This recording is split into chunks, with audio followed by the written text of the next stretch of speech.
Здравейте, колеги! Днес ще се занимаем с въпроса за почистване на моторчето, на климатика, парното и там каквото е, който шуми. Интересното в моя случай е, че според сервизната история в официалния сервиз този шум вече веднъж е бил отстраняван.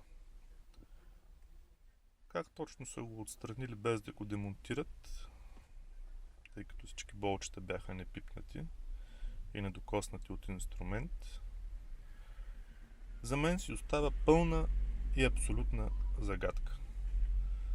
Но знаем, че в авторизираните сервизи се обитават от магьосници, които могат да ви сменят всякаква част по колата без изобщо да я докоснат. Както и да не се отклоняваме от темата.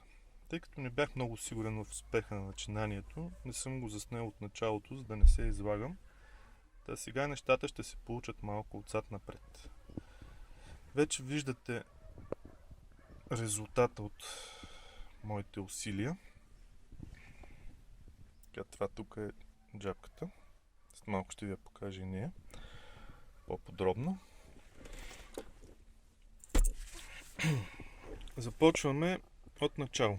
Първо си демонтирате ето тази лайсна тук, която е. Ето е лайсничката. Тя се намира ето тук. Само че сега с това слънце какво ще се види не е много ясно. Да.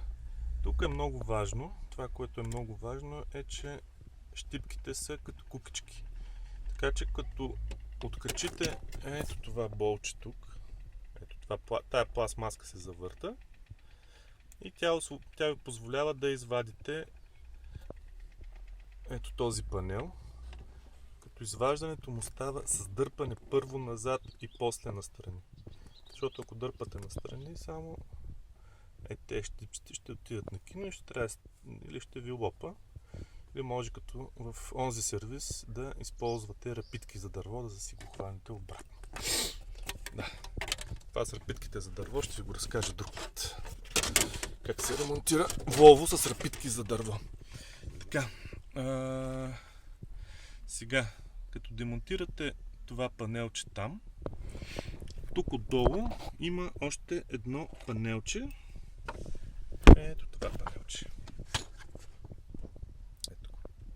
То се държи на две болчета, сравнително елементарно, сваля се и се демонтира. Така.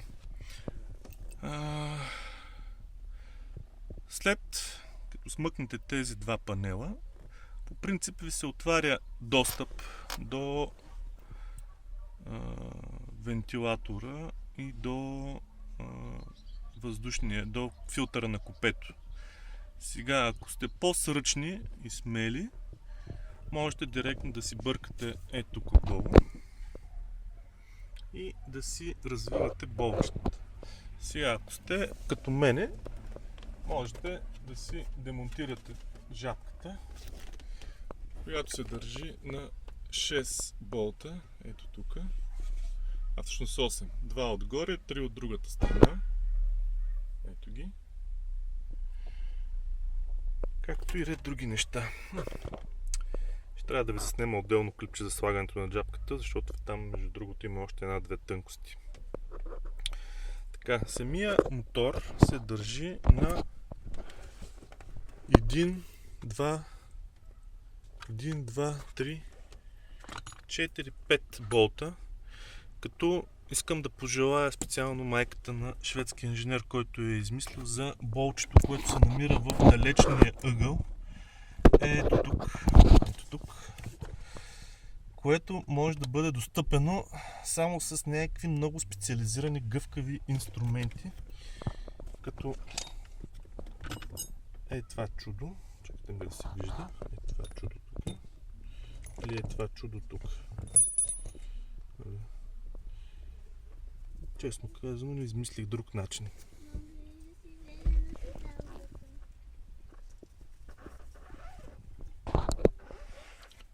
Така, след като го развиете, вече може да се заемете с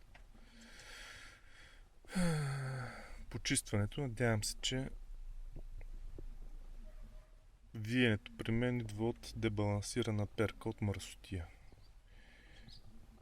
Ако е нещо друго,